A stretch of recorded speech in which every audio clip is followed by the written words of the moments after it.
dans le choix des graines pour le semis d'azéminier, en fait c'est des fruits qui font beaucoup de graines, même si on sélectionne des variétés avec le moins de graines possible, un peu comme une sélection massale qu'on pourrait faire pour les tomates.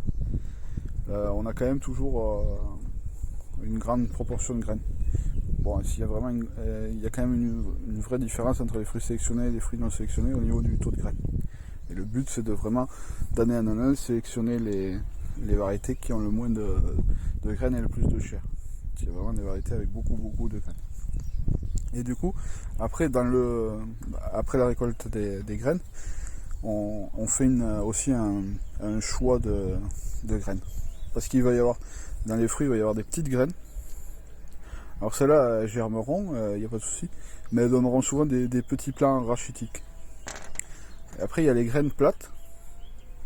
On les voit, elles sont fines et plates.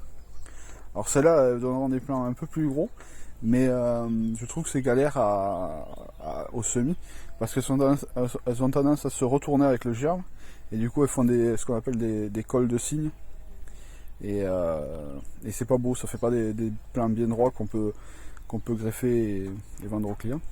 Du coup, moi ce que je sélectionne, c'est les plus grosses graines, bien dodues.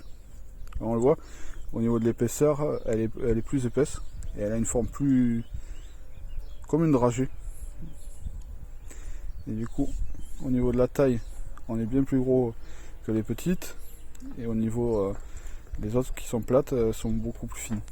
Donc en fait, je choisis les plus grosses graines et les plus belles graines pour faire le semis en plaque, parce que bon, on va faire le travail autant qu'on ait un bon résultat.